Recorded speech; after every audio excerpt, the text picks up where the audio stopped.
रात के करीब 11 बजे थे। फैमिली कोर्ट के बाहर एक आदमी अकेला बेंच पर बैठा था।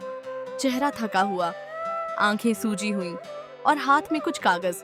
उसी समय वहां से एक बुजुर्ग चाय वाला गुजरा और बोला, बेटा, इतनी रात को यहाँ कौन बैठता है? उस आदमी ने हल्की मुस्कान के साथ कहा, जिसका घर टूट रहा हो बाबा, वो कहीं भी बैठ जाता है। बुजुर्ग उसके पास बैठ गया। धीरे धीरे बात शुरू हुई। उस आदमी का नाम था रवि। रवि बोला, बाबा, मेरी शादी को सिर्फ 2 साल हुए थे।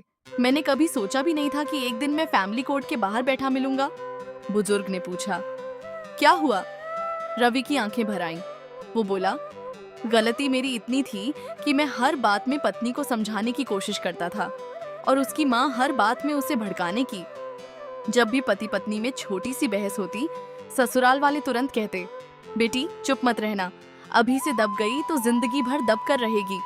अगर मैं देर से घर आता तो कहते, देखा, इसे तुम्हारी परवाह नहीं। अगर मैं अपने माँ बाप के साथ बैठ जाऊं तो कहते, तुम्हारे पति को सिर्फ अपने घर वालों की चिंता है। धीरे धीरे मेरी पत्नी बदलने लगी।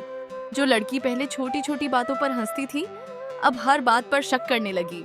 मैं समझाता रहा, लेकिन उधर से उसे सिर्फ एक ही बात सिखाई जा रही थी, पति को कैसे झुकाना है। रवि बोला, बाबा, रिश्ते प्यार से चलते हैं, मुकाबले से नहीं। लेकिन उसकी माँ को हर बात में जीत चाहिए थी।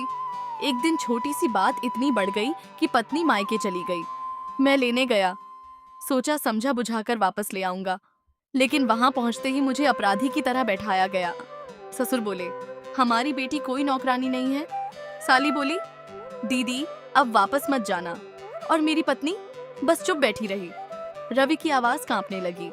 बाबा, उस दिन अगर उसकी माँ उसे सिर्फ इतना समझा देती कि बेटी, घर लड़ाई से नहीं धैर्य से बसते हैं, तो शायद आज मेरा घर बच जाता। लेकिन उन्होंने पूरी ताकत मुझे तोड़ने में लगा दी। कभी पुलिस की धमकी, कभी दहेज केस की धमकी, कभी बदनामी की। और आज? रवि ने कोर्ट की तरफ देखा। आज हम दोनों यहाँ खड़े हैं। न वो खुश है, न मैं। दोनों परिवार टूट चुके हैं। बुजुर्ग चाय वाला कुछ देर चुप रहा, फिर धीरे से बोला, बेटा, आजकल बहुत से माँ बाप बेटी को पढ़ाते तो हैं, लेकिन रिश्ता निभाना नहीं सिखाते। उसे मजबूत बनाना अच्छी बात है, लेकिन इतना कठोर बना देना कि अपना ही घर टूट जाए, ये समझदारी नहीं।